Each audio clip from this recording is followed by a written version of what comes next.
as we go deeper to this, here's what we need to understand. There's some, as we have discussed this last Sunday, that you follow God's leading. You have to consecrate yourself, of course, to dedicate yourself for God. And at the end as well, when we talk about those, Jen, there's another dimension that I wanted to talk about today. And when we look at this story, here's three. You have to understand, this is a message that God gave to Joshua. And Joshua, starting from Exodus chapter 17, you would see that he is indeed a mighty warrior. Joshua was a mighty warrior. He has, if there's a man, a man's man, Joshua is one of those. It's like a warrior, really battle-tested and ready to fight. But yet on this moment, as God gave them the instruction and how to overcome this obstacle, the obstacle that stands between them and the promised land, there are three things that I wanted to share today quickly. So number one, here's the first thing. You have to understand, this is a spiritual battle more than a physical battle. Crossing the Jordan River is a spiritual battle more than a physical battle. This is very spiritual. Why? As you could see here in verse 3, we start with this. When the leaders gave the instructions to the people, look at this. When you see the Ark of the Covenant of the Lord. So this is when you see the Ark of the Covenant. That means your God, the priests, and who are Levites carrying, you are to move from your position and to follow this. From the story here, you would see that, just like what I've mentioned, the Ark of the Covenant, the Ark of the Lord, the Ark was mentioned at least 7 times in chapter 3 alone. So God is going to lead them, but this is going to be what? The Ark of the Covenant leading the way. Just like what I've mentioned Sunday, that God is going to lead the way, that they have to follow. But yet what God was communicating to Joshua, I know, Joshua, that you are a great warrior. I know, Joshua, that you've been tested, battle-tested in fighting. But yet God was saying, this is a spiritual battle more than a physical battle. Or we could say, this is a spiritual battle first before a physical battle. Because as you could see, God was leading, right? He was leading. There's a clear message. Okay, that was the instruction. Look at this. And even in verse 6, you would see this. So when Joshua said to the priests, take up the Ark of the Covenant and pass on ahead of the people. So they took it up and went ahead of them. So this is the message of the Lord. This is a spiritual battle. And I think this is very important, Jen, because when we look at the promises that God had spoken to us, most of the time we are so caught up with the material blessing, the physical blessing, or sometimes we are preparing for a physical fight, but yet sometimes we don't see that there is really a battle in the spiritual realm for us to be able to take hold of God's promises for us. And I believe that when God had spoken, whatever God had spoken to us or had given to us as individual and us in our family and also in our spiritual family in our church, is that, do you think the enemy is gonna just let it happen, that you just take possession of whatever God has for you? No, definitely not. That's why it is very important. The most important battle is a spiritual battle before we take hold of of God's promises. That's why, haven't you noticed when the enemy always prevent us from praying or being together, attending small groups, and anything that is a means of grace or spiritual in nature. Our flesh is against that. The enemy is against that, because the enemy understands that this is a physical battle. If we win in the physical, it would manifest in the physical. If we win in the spiritual, it will manifest in the physical. Yeah. That's why that's the fight. This is a spiritual battle first before a physical battle. Spiritual battle. Yeah. And I think that's why we should not be ignorant of the schemes of the enemy, because the enemy knows. That's why most of the time he would disqualify us spiritually, so that we could not take hold of the things that God has for us physically. But yet, here's the most important thing. as God has led his people, that's why I'm going to lead. I'm going to fight this. That's why the Ark of the Covenant is a representation of the presence of God. That's why if this is a spiritual battle indeed, then guess what? God is going ahead of us. All we need to do is to follow. All we need to do is to obey.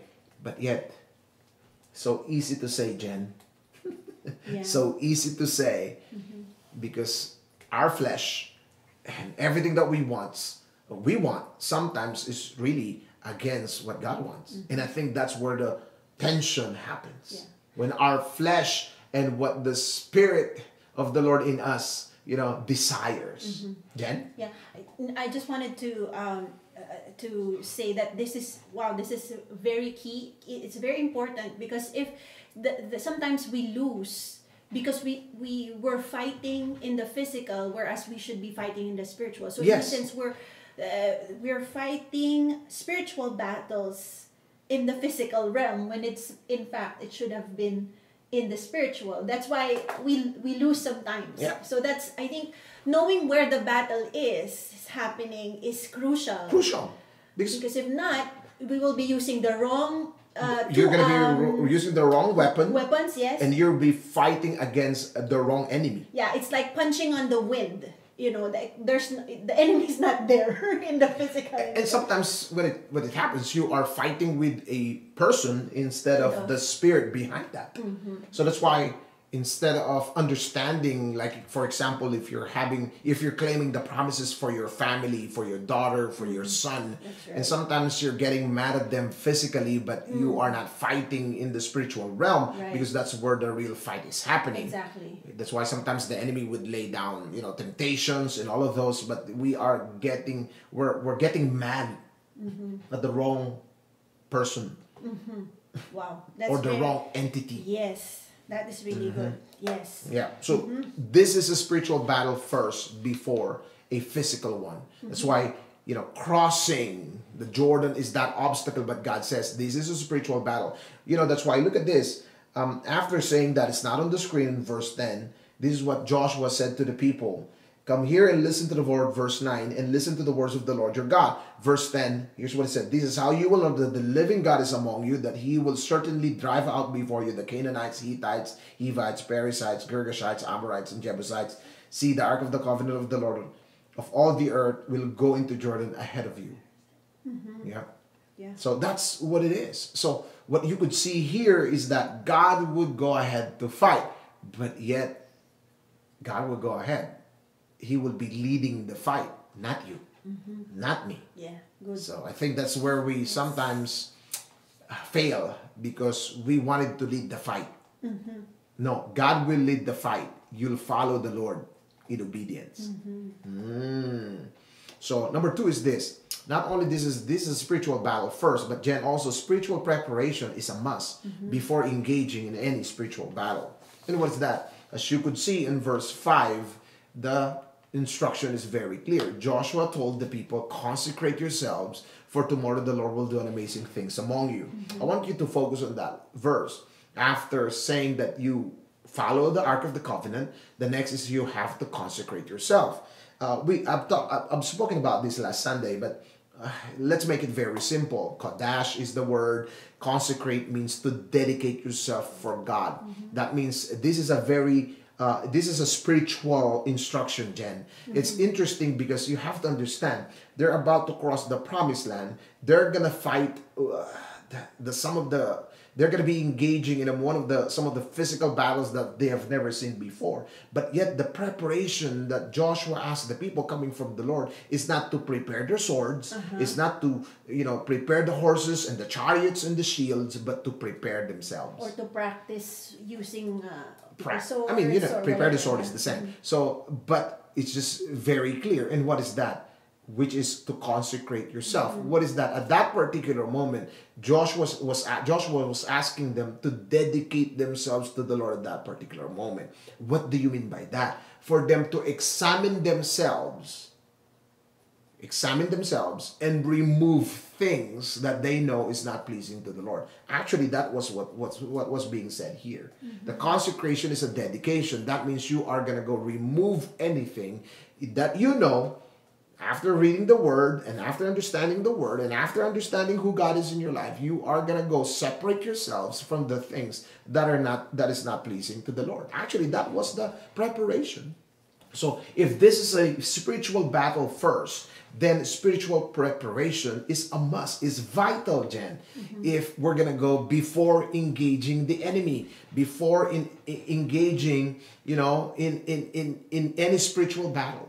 And I think this is sometimes, again, going back to this, Jen, not only that we're fighting the wrong battle, but also we are what? We are not preparing the right way. Right. Okay. So why? Because again, you have to understand when God leads, let's go back to the text in verse 4. It's not on your screen.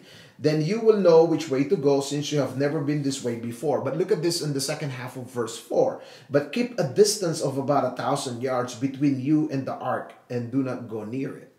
Why is that? There's that separation. Again, the presence of God is represented into the Ark of the Covenant. You cannot go enter into that time and in the space and time of holiness without being consecrated. You can't.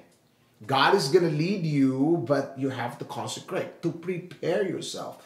Because again, for tomorrow the Lord will do an amazing things among you. So there is that expectation. Once we consecrate ourselves, it prepares us to have that expectation of God doing mighty works. And that's why, haven't you noticed, Jen, what are those consecrations or spiritual preparation? One would be prayer and fasting, prayer, worshiping the Lord. And haven't you noticed when you fast, there's that expectation of God doing an amazing thing? Because that's connected. A consecration and preparation builds our faith to expect God to move. Yeah. So this spiritual preparation is essential. Because after this, you're going to see, after this, of course, we're going to talk about some of this next Sunday and the following Sunday. But yet one of the most difficult battle that they're going to face is Jericho. But yet, that's another story. I'm going to preach that on the 8th week, if I'm not mistaken. But yet, haven't you noticed here, this is the preparation. Even when they fought the most formidable fortress, they didn't do much. Actually, what they did was just shout. God did the fighting. They were asked to march around and shout. So why? Because this is before Jericho, as you could see, they are being prepared. And after that, of course, I'm going to preach about this, the circumcision, the covenant was renewed. All of the preparation before Jericho was a spiritual preparation. Interesting, isn't it? So that's why this is important to us. The most important preparation is the spiritual preparation. The most important. And yet, it is the most neglected for many Christians. Because we think that this just, I don't know, this just, I'm not sure about this because we don't know. We don't know. We're not versed in the Bible. And haven't you noticed everything that God had spoken to you is a spiritual promise that's going to materialize in the physical realm? That's why the spiritual preparation and the spiritual battle is real. Hence, Paul was saying that you put on the full armor of God. That's what it is. We do not fight against flesh and blood, according to Paul, but against the principalities, the rulers, the powers that is at work. Very clear. And again, if we're reading Joshua being Yeshua, a foreshadow of the New Testament, Jesus leading us. This is very important. And here's the last one. Take a step of faith in the right direction. Here's what God has been speaking to Joshua. You are a warrior. You are, one of the best. But yet, this is a spiritual battle. Don't forget that. You have to prepare yourself spiritually. The consecration. And here's the next one. You have to take the step of faith. But again, I have to quantify this and put in the right direction. Because people are taking a step of faith, but in the wrong direction. Then it's not faith, F-A-I-T-H. It's F-A-T-E. Faith. So that's not what it is. Faith, because faith is anchored on a person, for us, being sure what we hope for and certain of what we do not see. Look at this. Tell the priest, this is in verse 8, who carry the ark of the covenant, when you reach the edge of the Jordan's water, go and stand in the river. Why is this? God was challenging and calling Joshua, and not only Joshua, but the nation of Israel to take a step of faith. This is our number 3 here. So we usually want to go to the river. Okay, what's the normal reaction? What's happening? It's Joshua 3 verse 8. Yeah. Not James. It says James. Oh, sorry. Okay. So it's not James, sorry, it's Joshua. Oh, so it's Joshua. So, what's the normal reaction? Because the normal reaction is for us to go to the river when the river is already dry. It's like, Lord, let me see it, and then I will believe it. So Lord, do your wonders, then I would follow. But it's not exactly what had happened here. It was very clear. You have to go and take a step of faith, go to the river, and look at this, once they stepped into the river, the water began to move. And also, here's what it is. The priests have to go to the middle, the deepest part of the river. And imagine this, and this is just for visual purposes, Jen. Imagine this, of course, you are talking to a people that doesn't know how to swim. I would assume that I think that's a very practical and logical assumption, because they were in the wilderness for 40 years. So that means they were in the desert, rather, and they have not really been swimming. So this is a step of faith. They have to conquer their fear. Imagine if you're one of the priests carrying the ark. You're going to be the first. And then when they stepped, okay, and I love that. And here's what it is in verse 15. Now the Jordan is a flood stage, yet as soon as the priests who carried the ark reached the Jordan and their feet touched the water's edge, the water from the upstream stopped flowing. Wow. As soon as they touch the water. So they took the step of faith to go to the water and to trust God's word that what he promised and what he said he will do. What if they decided, like, I don't like this. I don't know. So I don't know if I'm going to.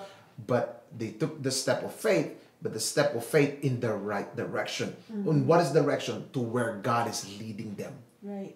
That is very important on this message, because some of us are taking the step of faith, but you're not taking the step of faith in the right direction. And we think, sometimes we deceive ourselves that it's faith. It is not. Maybe it's faith, but it's not faith on God's word. It's not faith on God's promises. It's not faith and trust in God. It is taking the step of faith, by trusting on our own selves or ourselves. And that's very dangerous. You have to take a step of faith in the right direction. So each step that they took, imagine if you're one of the priests, you touch the water start moving, being stopped in one side. And then after that, it began to dry up as you continue to walk each step. And then, as the Bible would say, that they stopped in the middle. And as, all the 2 million people cross over the Jordan. Wow. I don't know about you, but that is amazing. Yes. But the reality is this, Jen. Most of us, we wanted to what? Lord, dry the river first, then I'll cross the river. Right. So Lord, I want to see it, divide it first. But yet, no. Then I'll go. Yeah. Lord, give me bless me first, then I'll follow. Yeah, I've heard that so many times. Lord, do this for me, and then I'll follow. Lord, answer this prayer first, then I'll follow. Lord, provide this, then I'll do this. And then if that's the case, then we become God. Because God follows us. Then, just for, of course, fun purposes, I would say that, then you should be put in the ark. People should be carrying you. Because you want what? You want people to follow you. I think it's the other way around. It's God who is in that Ark of the Covenant, a representation of himself, his glory. His And inside presence. is the 10 Commandments, the 2 tablets, the staff that Aaron that budded, and also the manna, provision. Haven't you noticed? When you are following the Ark of the Covenant, it represents the covenant that God made between relationship. That's the next is the provision, and that's the budded miracle. So here's what it is. I wanted to talk in Tagalog, but I just want to say this. Haven't you noticed as you follow the Lord, that's where relationship, covenant, that's provision and miracle. That's where it happens. When you follow the Lord. Not when you are not following the Lord. Yeah. I like what Very Jane said here. Getting your feet wet first instead of waiting for God to dry the ground can be very scary, but it's true faith. Yes, especially if you don't know how to swim. Yeah, because... Why are you smiling, Jen? I don't know how to say. Exactly. Yeah. But that's what it is, isn't it? So let me just summarize this. For the Israel, the crossing of the Jordan or crossing the river meant that they were already committed and engaged to the task, instructions that God had given them. For them, there's no more turning back. Because you know why? 40 years before them, there were what? A generation that didn't believe, that doesn't want to cross the promised land because they were afraid. And they were not able to take hold of God's promise. God has to kill that generation for the next generation. So here's what it is. This is for the next generation to take hold. I want to take hold Yes. in my lifetime to take hold of God's promises for me. If not, then it will be the next generation. It is incumbent upon us with so much grace and so much word that God had given us already through this Bible, that we fulfill and take hold of God's promises for us. Yes. And also when they step on that water, they were also committed and engaged that they would walk and live by faith. Yeah. That's why I want to end this. And if Joshua is the typology, foreshadow, I think that's the word, of what is to come at that time, but it's already had come for us, is Jesus. Yeshua, Joshua. And here's what it is in Hebrews chapter 12. I think this captures, because the writer, the author, always goes back to the Old Testament for us to understand what Jesus has done for us. Here's what he says. Let us fix our eyes on Jesus. What was the message to the Israelites? See, look at the ark. Focus your attention to the ark. New Testament version, fix your eyes on Jesus. Why Jesus? The presence of God, Emmanuel, God with us, is Jesus Christ. Yeah. We don't have the Ark of the Covenant, but we have something better. Yeah. And look at this, the author and perfecter of our faith. What is that? He starts and he will finish. So who's leading the battle here? Jesus, not you. For the joy set before him, endured the cross, scorning its shame, and sat down at the right hand of God, right hand of the throne of God. So if we follow Jesus and we fix our eyes on Jesus, the author and perfecter of our faith, then we would take the step of faith to follow when he calls us, come, follow me. And I think that's something that we should not forget. This is a spiritual battle before a physical one. Spiritual preparation is vital. It's a must. And also we have to take a step of faith in the right direction. Yeah. So having heard that, we're going to transition into a moment of prayer. But Yes. just take a moment to reflect on the 3 points that Robert shared. And I think the good question to ask is, what kind of spiritual preparation? How can you dedicate or consecrate, in a sense, yourself to the Lord? We all have different, stages in life, seasons in life. But I do believe that the call to consecrate ourselves is very important, because it puts us in a position to be expectant that God will do amazing things among us. And so what does that look like to you today? So, And as you face your Jordan River, whatever would that be, I think the message is very clear. there's going to be some Jordan rivers that we have to overcome. Right. But yet, it's not you who's going to lead that. It's God. Mm-hmm. It's not us. It's not me. Yes. God will lead the way. Yes. Yeah. What God is asking from me are just three things. Get ready, prepare yourself, because this is a spiritual battle. And also, follow. Take that step of faith in the right direction in following the Lord. Yes.